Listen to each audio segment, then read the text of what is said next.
and welcome to Art Portals. Today we are going to be discussing flow state. Indeed. Rex, tell me, what is flow state? To me, flow state is kind of like goofing mixed with relaxation. How about you? I would definitely agree with you there. I feel that when I'm in a flow state, I'm not thinking about flow state. It's not something that I'm over contextualizing. It is a way of being, correct? And I feel that as surrealists, we also embrace flow state. And I would love to really dive into this topic and discuss it. Let's do it. Let's do it. So, how do you activate your own flow state, Rex? I try to get real silly. I try to relax and get into a playful mindset. And I've said it before, I'll say it again. I like to just treat all of the work I do as a big doodle. How about you? Yeah, I think that's pretty much it. For me, I definitely like to listen to some music, get in the zone, dance around a little bit, and I'll just put something on the easel, and from there, I'll just flow into that. I think that it really is something that I never truly understood until I stopped thinking about the expectation that I was setting for myself when it came to creating and just wanted to embrace the endless possibilities of what it could be. And flow state is what really helped me be present with myself. Yeah, flowing is a lot easier when you aren't working on something you really care about, something that you don't really plan to show or sell or anything like that. Yeah, it's true. I think that it's not something that you can really teach it because there's not like a certain skill set that you need to get into a flow state. Anybody could do it at any place in your art process. And it's used by so many other people, not just artists, musicians, dancers, chefs, even. So, how do we begin to contextualize what it even is? Um, I don't know. That's a tough question. Not really sure. Yeah. I think that flow is, it's almost just this access of creativity. And when you learn to channel that, time is inexistent.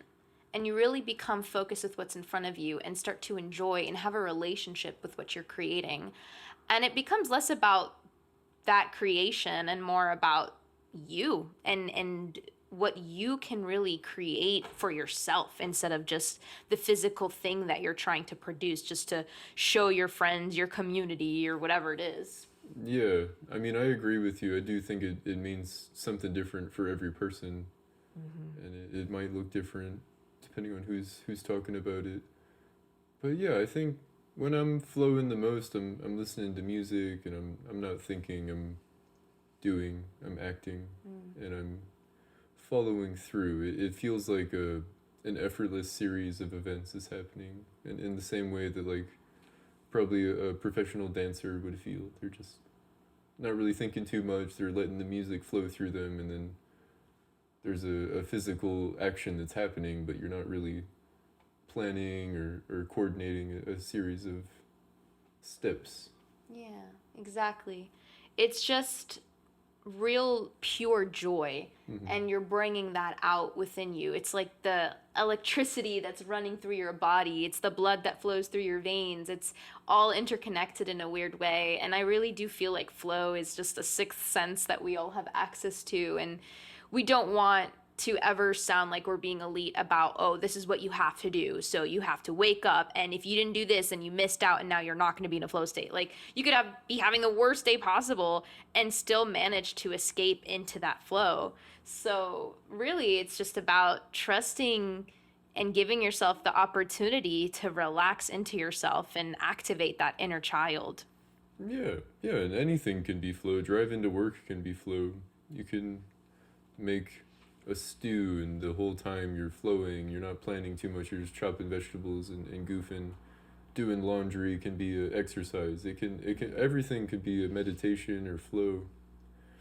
But I do think that when you're thinking too much, maybe you can rob yourself of the joy of being in the present moment and doing the activity, and you're ripping yourself out of the present moment by scanning for problems or future problems that could occur. And maybe it's nice to just sit, look around you, and appreciate what you have in front of you. Yeah, and that's really presence, because once you start to step away from what you expect to create in the studio, you become present with what you want to create. It's not, oh, I have to do this so that other people accept me and I can get into this type of gallery. None of that matters. You're in the space where you're having fun and you're not thinking of the outcome, because who you were last year isn't going to be the same as who you are now. Every day you grow, you change, and you can embody somebody new. And flow is always going to be around. I think that depending on what we do, it's going to be obviously a different state of flow, but it's always going to have that same energy. One of my first moments and experiences with flow were in flow arts. I actually have been hula hooping for, I think it's like 8 years now. I started in around 2015 or so. And it's so weird because when I first got into it, I just wanted to learn like the basic tricks. I wasn't even really thinking about it. Like the isolations, which are those like basically circular motions that you do with the hoop, and other tricks. And there was just one day where I stopped thinking about making everything perfect and I just started messing around. I started throwing the hoop around and bouncing with it and like just dancing and connecting with the music. And I started to do these things that I never even taught myself. Nobody taught me. It was just this instant activation that I had with what I was doing in front of me. And I realized, wow, this is why it's called flow arts, because you could literally put yourself in a space where that time doesn't exist and you become this enhanced version of yourself for fun. Yeah, and I think that leads into another point, which is like it's like you're preparing so much that now it's effortless. Like it none of it is fully effortless. It is a controlled chaos that you're prepared for. You've spent years and disciplined yourself to the point that now you can relax while you do it. Mm-hmm. But referring back to an older episode, you have to learn the rules in order to stray from the path that you created with those routines and those practices. So you're relaxing, but you're also using your muscle memory. You're consciously calling back to structure, and you're not, slapping yourself on the wrist every time that you accidentally plan. Like while you're in the flow state, you're just gonna keep moving, and it's just like meditation. You're not pushing away thoughts. You're welcoming them. You're sitting with them. You're fully experiencing them without judgment. And I think that by continuously moving, you're making progress, even if it's not in a very linear way, which is, step 1, step 2. You're not following a recipe. You're doing something that, in my experience, it's more fun because you aren't able to predict the results. Yeah. I think like what you were saying earlier is very potent. It's different for everyone. And like when I think about you can be at any skill level to access it, so certain outcomes will be better than others, of course. And if you're very new to it, it's good to just kind of relinquish that control, as you said, and just have fun and see how it feels. Because once you're in that place of, oh, this feels good, I'm happy, I'm channeling this higher energy within myself, and I'm just having fun. And I mean, hey, this looks like shit, but I'm enjoying it. And again, embrace your failures, because that's what's going to help you grow. But when you do that, you're in a place where you can be more aware of how to improve yourself. And every time you re-access and re-step into that flow, it is a way for you to enhance yourself. So flow isn't just a state of being, it's also a tool that you can use to improve yourself. Yeah, I like that. Yeah, and I think within your art practice, because I would say you're like a super surrealist, there are aspects of things that you look to study, but so much of your work is activated through flow, that you kind of start with like a block, and that block becomes a hand, and that hand becomes a goop, and that goop becomes a galaxy, you know? So it's like all these things are somehow forming and connecting to come full circle. And when you were doing it, how would you describe that feeling? Are you even thinking about what you're creating, or do you just let it out? Yeah, I'm definitely thinking, but it's not like a rational thought process. It's kind of like just watching thoughts happen at me, and it's really fun. I like it. And when I'm painting, I'm trying to think about everything that I'm looking at as kind of without language, just kind of what the gloop, what it would feel like, you know, everything but what does it mean? I feel like it's not what I'm thinking of. Pretty much every other thought is happening in my head. Like I love, like, what would it feel like, and if this was a three-dimensional object, what would it be doing in space? Like, how would the shadow be cast off of it? Where's the light source? There's a lot of rules to physics, and there's a lot of, you know, just elements and principles of design. There's so many things that I've learned throughout the years by doing observational drawing and painting and portraiture and landscapes. All of it kind of comes into the surrealist goop. But it is, yeah, like I'm thinking of it as a sculpture. I'm thinking of it as all the things that come into my head. And even sometimes I'm looking at it and I'm like, well, what would this sound like? And sometimes it just sounds like, you know, and for me, it's fun. Like, I think it's nice to make things that when you look at it, you want to spend longer than a couple of seconds to explore it. You know, and it doesn't need to be a Where's Waldo type puzzle to solve, and it doesn't need to be so obvious that you're like, oh, it's a giraffe, and then you check out and you walk away to the next thing. I think that there's something in between that where you're just kind of falling into the piece, because from a distance it looks like one thing, then when you get up close there's more and more rewarding, juicy details to find. And yeah, I'd like to make things that are so bizarre that it's hard to know what you're looking at. But then the longer you look at it, you're like, oh, there are rules, there are things, there's a pattern being followed, there's, yeah, like a color scheme. Like it isn't so random as it might look. Yeah. It wasn't a sneeze that happened. It was a coordinated series of mistakes that eventually turned into a painting that I eventually thought was valuable enough to show. Yeah.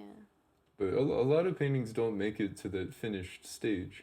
And I think that's a sacrifice I'm willing to make by just not planning, and just by, like I said, just continually working. You can't feel disappointed because you're goofing and you're having a good time. And yeah, that silly quote, like, no one can tell you you're doing it wrong if no one knows what you're doing. So I'd like to feel like there's an element of mystery even from myself in my work that maybe years from now will make sense, in the same way that like a dream feels illogical at the time, but when you wake up and apply logic to it, you're like, oh, that's actually kind of inspired by this conversation I had at the grocery store yesterday. And your mind kind of completes the story for you. But it feels strange and mysterious, like just a strange goop at the moment, but then a week later I look back at that goop and I'm like, oh, that reminds me of the mail lady. I had a conversation with her and her hair looked kind of like that, or something, you know, something like that. So I have a question. So do you feel like when you're putting yourself in different situations in life, that allows you to go back into that flow state at a much more aware physical mentality? Or do you feel that everything outside of you doesn't matter and it's your way to escape? No, I don't think I'm escaping at all. I think if anything, I'm confronting difficult to experience or difficult to face feelings. And I love it. Yeah, definitely looking back at an older painting, I can get back into a headspace that I hadn't thought about in a long time. And it is interesting to see, like, over the years, the different, like, eras of the work or the different phases of evolution that I went through to get to where I am now. And it is kind of like I'm leaving all the evidence out on the table. Like it's not like I'm trying my best not to conceal any parts of myself. I try to get it all out on the page. So when I look back, yeah, it is a little bit easier to see that, like, why did I do that? Yeah. So I think that something that needs to be reiterated is that you are channeling parts of yourself that you learn through experience. You're not using flow as a way to escape from your reality, which, again, as we said, it's different for everyone. If that is your way to escape because life is too brutal and hard for you to, you know, soak in, then that's something you need to do. But I think that as artists, if we're always escaping, it's not necessarily healthy for ourselves, for our mental healths, for, you know, our physical healths. And to be in a state of flow is something that you grow within yourself as a person. And like you said, like that conversation at the grocery store, all of that feeds back into that general inspiration. And I love how you work because it is very spontaneous, and flow is a spontaneous process, and you're allowing, it's almost like improvisation, like freestyling, right? Like you're just going to start a beatboxing, and then, you know, the flow can start from talking about a shoe to like a crack in the river or something, and goes to so many different places. And then when you step back, you're like, okay, some of this is bad, but wait, some of this is actually kind of good. And you learn to become a better artist from that, you know, point in time. There's a quote that I have by Alan Watts, and I think that it's pretty relevant to what we're discussing here. But the quote is, "To have faith is to trust yourself to the water. When you swim, you don't grab hold of the water, because if you do, you will sink and drown. Instead, you relax and float." How do you think that applies to your work? I feel that I'm a little different from you because I don't like just kind of go for things, even though you do have a sense of calculated, you know, things that you do within the work. But within my stuff, I feel that I do like to plan a little bit because I get these like visions that pop into my head. And sometimes I'm like, ooh, person holding their head, looking at themselves, introspection. I want to do this. But my flow kicks in once that drawing is on the canvas, and I don't know where it's going to go besides how it's going to slightly look. And I feel that this applies because it's discussing how water flows. Just like your eyes blink naturally, your body knows how to, you know, contain its breath and how to keep you going and living. And there's things that are just natural and instinctual, and the flow of water is one of them. And to flow within life is also something that's natural, and it can be really difficult if you have major anxiety or preconceived notions about what you should be doing and all these other things in your day that are holding you back from really enhancing who you are and evolving as a person. But even if you aren't perfect, you don't have to be perfect to access this. And I would see myself as somebody who, obviously, I don't want to be perfect. Nobody's ever perfect. But there's so many things that I'm still working on. And being in a flow state allows me to just kind of embrace all the possibilities of who I could be. And it's exciting. So when I do start a painting, I will just have the idea down, and then I'll either start glazing, or I'll throw random color, or I'll use my tools to create abstractions and then find and see forms through the paint. It's a language that you communicate through the art in front of you, which is something that I believe is also a part of flow. It's not just me controlling what I create, it's me having a conversation with this inanimate object and bringing it into life. Yeah, yeah, and I like what you're talking about with like breathing, and I think that flow is definitely one of those autonomous things. Just like your heart is beating, you're not intentionally thinking, but you can go with it. You can check in with your heart rate and try to control it. You can check in with your breath and breathe at a readily, like, steady pace. And I think you can do the same thing with painting. You can slow down and watch each brush stroke and think about the intentionality of it. And I really enjoy taking as many precautions as I can to just not have a way out. Like, I want for there to be that impending doom that anything could go wrong at any moment, and the things that I love about the painting could be destroyed because it's all wet at the same time, or it's all dependent on something that I change. Like, there's maybe it's the color scheme that I love, and the way that I can get out of my comfort zone is just by glazing everything, changing the color scheme entirely, and then building up from the ruins. And sometimes that's what brings me back into a painting I haven't worked on in a while. I'm like, how can I destroy the parts that I love about it and bring it back into something that is successful? And so it's always, for me, like, more interesting to find ways to destroy the things I love and then make something out of it. And it's obviously very counterintuitive, but for me, it's what makes me keep coming back. It's just, how do I make this more challenging for myself?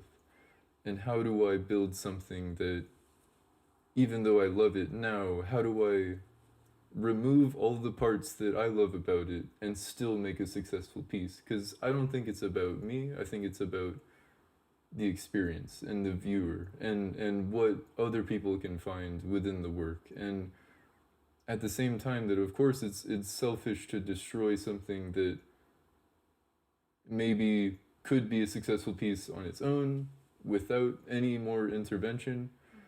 But I always find it more interesting to make something ugly into something successful and something well-rounded and something that maybe takes on a new life after its initial life. I think that it's almost like a Frankenstein situation. Like, how do I take out all of the parts of it that make it a functional painting, and then what do I do after that?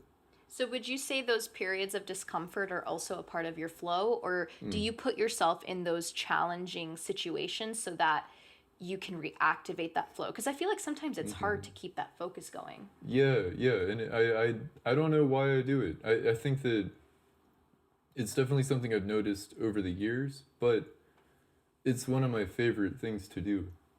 And again, it's just something I do without thinking about it. And for me, that's the most interesting things that humans do, or just those routines, the things that we do without even thinking. I think that the subconscious mind is so fascinating. Yeah, I was gonna say, because it is channeling the subconscious. But I remember, and it's funny because I feel that it also teaches you, when you're able to kind of start over or throw things away, it teaches you not to hold such a huge emotional attachment to what you're doing, and to know that it's almost like your children. Like, you raise them, you give them love, and then you let them go, and you're not responsible for them anymore. Regardless of who they are, you've helped round them out and make them better people, but they are their own individuals. And I remember that you had this beautiful, huge painting, and you worked on all these details, and it looked amazing. And then I stepped away for maybe like an hour or two, and you were like, babe, come check this out. And I go in, and you like completely made everything black, and like you started this one little detail. And I was so confused. I was like, why did you do that? It doesn't make any sense. But then like a week later, you kept working on it, and I felt like it looked better than how it did before. And it's not like what you had before wasn't good. This was just more like, you were kind of like looking through the flames of the fire to find like the source of what sparked everything. And it's almost just like, yeah, like there's something interconnecting happening when you just learn to let things go. Yeah. No, that's the thing. I felt like I was finally getting momentum, but at the same time, there's this part of me that in the back of my mind, I'm like, oh, I know how this is going to end. And yeah, I like a good mystery. So I painted that specific painting, like 3/4 of it just completely black. And yeah, just I wanted to see what would happen after that, because it's a 4 by 5 foot painting, Yeah. and I was, yeah, I don't know, it was like I reached that 75% done part of it, and I was like, nah, Yeah. this needs more work. I felt like it was a conversation that I wasn't ready to end yet. But that's also because you're aware of what you're doing when you're in a flow state. Because sometimes when you are in a flow state, you kind of like black out a little, like you're so into what you're doing that you forget what you are actually doing. And your whole process is very like on manual mode. This is what I'm going to do. But when you constantly put yourself in the same thing and it's the same repetition of figures and concepts and whatever, that's what's going to end up happening. That's why you were like, okay, well, I need to destroy this so that I can rediscover where I can push my limits and boundaries. And that's your flow, and I think that that's super inspiring. For me, it's like I don't destroy things. I just don't finish them and I'll move on. Because if I don't like something, if I'm not focused anymore while I'm in a flow state, then it means that the time is done with the piece. Or I just need a break, and when I get back into it, I'll reactivate that energy. But sometimes it's really just being aware of what your process is and what inspires you to get back in there and motivate you to keep moving forward. Yeah. Well, I totally relate to that, because a lot of my paintings, they take months or more usually years, and so that's, for me, one of the ways I can reignite that flame is I look at it and I see, oh, my favorite part is the eyes, and then it's like, oh, okay, well, now there's no more eyes, and it's, I have to fix it now. It's like I know myself well enough to say, oh, well, if I like it too much, I'm not gonna want to fix it, and it's gonna be too precious to mess with. Mm-hmm. And so I think that there's just something so beautiful about just destroying the things you love and figuring out how, and it's not a tragedy. If anything, it makes me feel alive to know that I could have loved something that, you know, at one point was just an empty canvas, and I developed emotions for something outside of myself. And one of the best ways to build on that is by destroying and reevaluating what you have in front of you. That's just my dark outlook on it, but to me it's not that dark. To me it's just a natural flow of things. Like everything changes and dissipates and you lose passion for it, and one of the best ways to regain passion is by, you know, having nothing, having a new outlook and starting from ground zero. Yeah. Taking that leap of faith. Yeah, yeah, leap of faith, or yeah, just a, I don't know. I don't know how else to describe it, but I do think that after about an hour and a half of sitting looking at the same painting, I'm not thinking anymore. Like, there is something nice about, at the very beginning, in order to jump into something that I used to have so much passion for, just having a quick, this is what I'm gonna do, boom, bada bing, like football, do a quick huddle and Yeah. and strategize. But then after that, there's no more thoughts. Yeah. There's no excuses. It's just a free fall.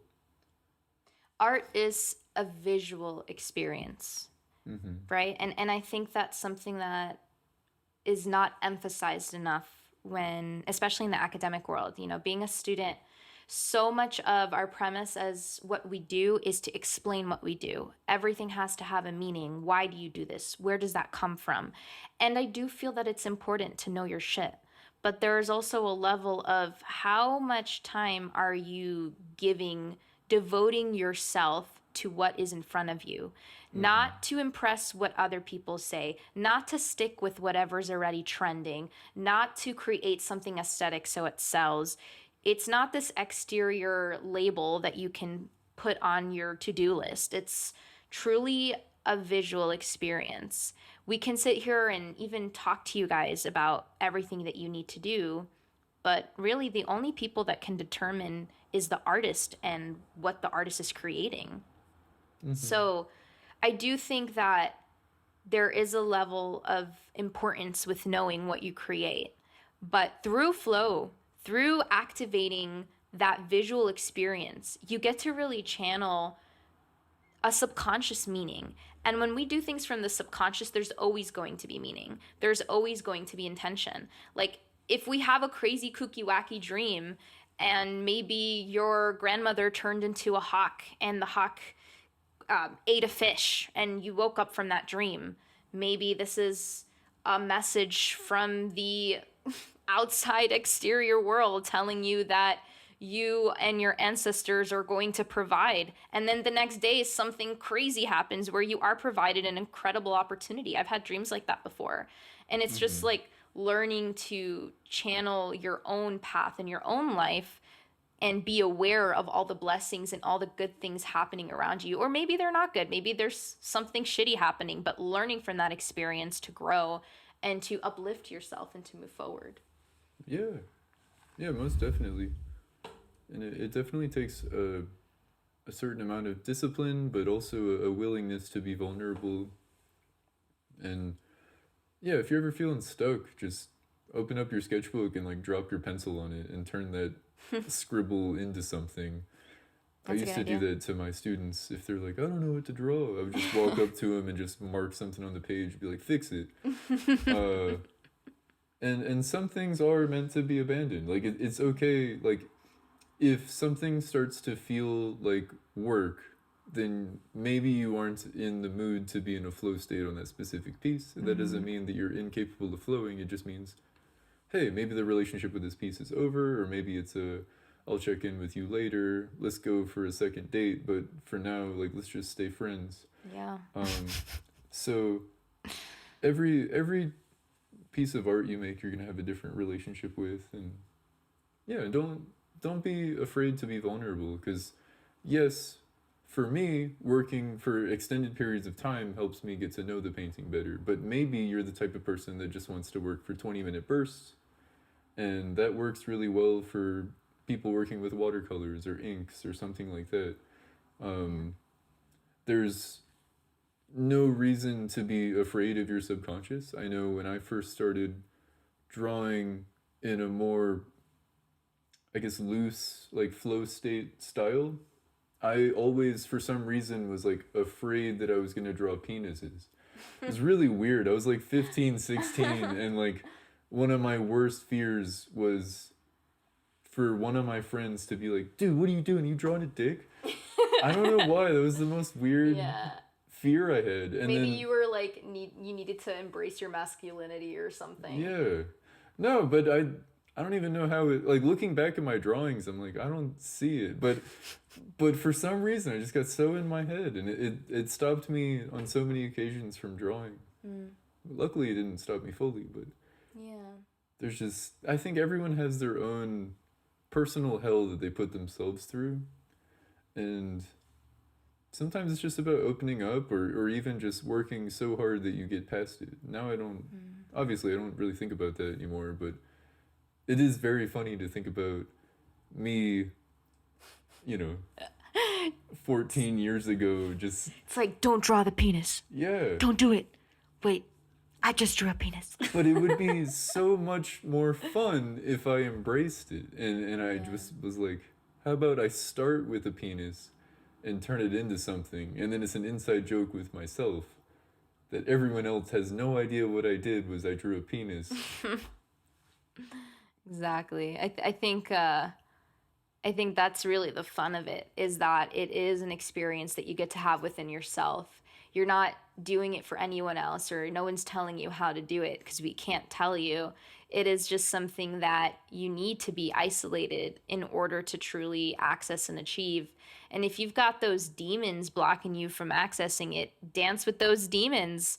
It doesn't always have to be this blissful, joyous high, like, for example, for me, like, I have a lot of anxiety, and one of my best ways of like diving in is I'll smoke a little bit of weed and I'll go ahead and start painting.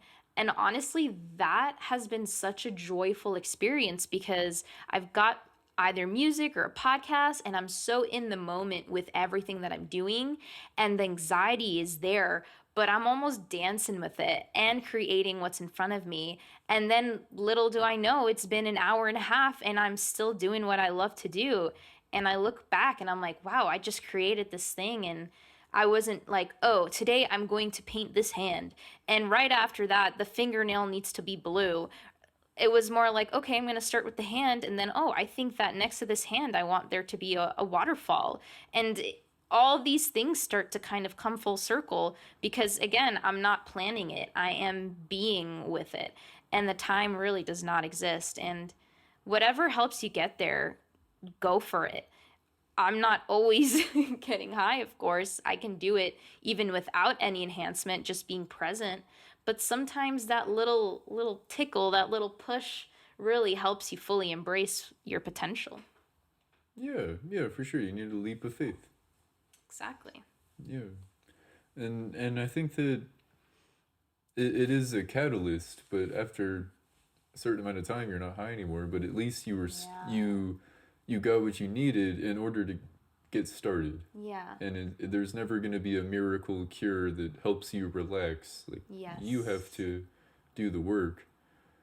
But I think that things like weed, if anything, they accelerate your anxieties in order for you to face them. And so, some people, they just like going to therapy, or some people, like maybe your thing is alcohol. That's totally cool. Just as long as you're safe and everyone has their vice. Not hurting anyone, but just be aware of how detrimental it is to your health.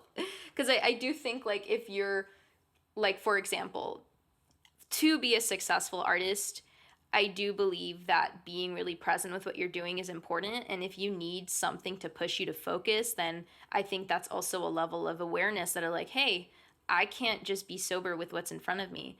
Let's analyze this. Let's figure this out. Let's work to improve that. Because to be an artist requires a lot of time to create. Your 10 paintings aren't going to be the one thing that starts your career. You probably have to make hundreds of pieces, and maybe less, who knows. But really, you're not thinking about the career aspect. You just want to have fun with what you're doing. So it's good to be aware of those things. Yeah, and it could be just a personal party, Yeah. You have fun. You drink, you smoke, you paint, you hang out. Yeah, life's stressful. Yeah, you can do that, but also maybe your process of getting into a flow state is different than ours, and that's perfectly okay. And we're not here to judge you. And like there's no amount of demonization that makes you wrong. Like if someone's telling you that you're wrong, fuck them.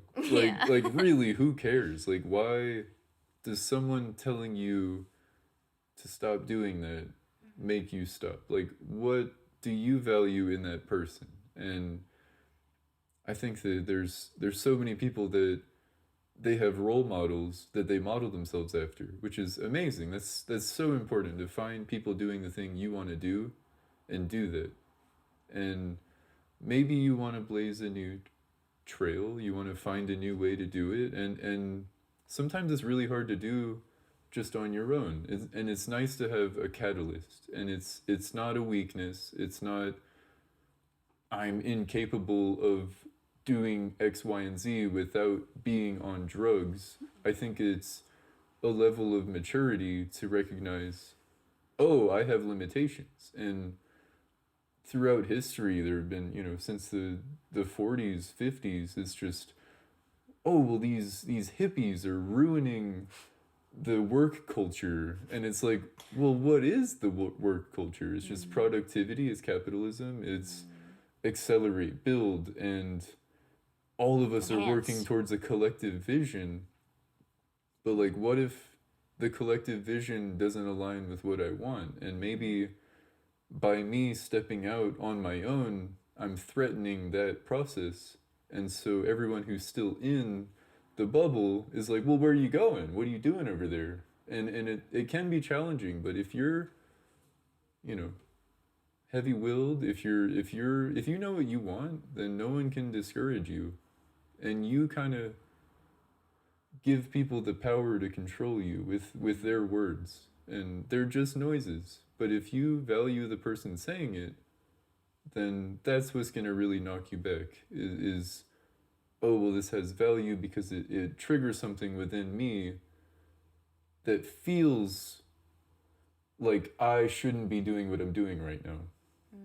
And that's really important to recognize is, am I feeling triggered by this because of what they said is true, or is it because it's things I'm already thinking of and I'm internalizing it and I'm feeling extra, damaged by their words because it's something I was already saying to myself.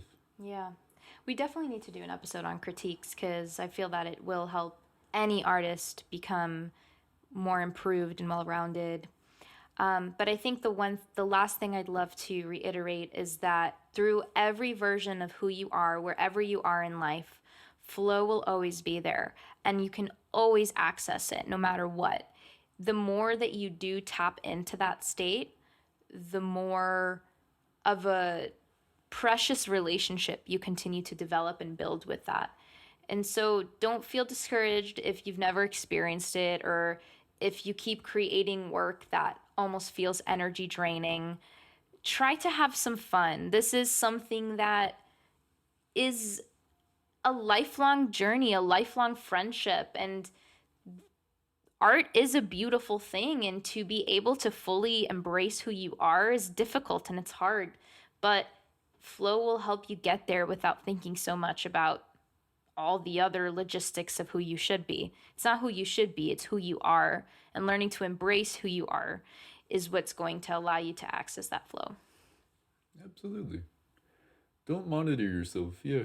I think just having fun, and you don't have to have a message every single painting. Yeah. You don't have to say everything in every piece that you do. I agree. Just take it easy on yourself and be good to yourself. Yeah. And I think that through that process, you'll still find out that message. And people are going to interpret a message no matter what. It's art. Art is subjective. So. Yeah, and think about how much you love other people. Like, love yourself and congratulate yourself when you do well. It's very difficult as artists to recognize, like, oh, well, showing up is enough. You did enough just by being in front of your paints, being in front of your sculpture. Just be celebratory when things go well. All right, guys, thank you so much for listening to our episode. If you do have any questions for us, please feel free to email us and we will put you on the podcast and mention your question. You can email us at artportalspodcast@gmail.com. And please feel free to follow us. We are on YouTube and Spotify. Thank you so very much, guys. Thank you. Bye.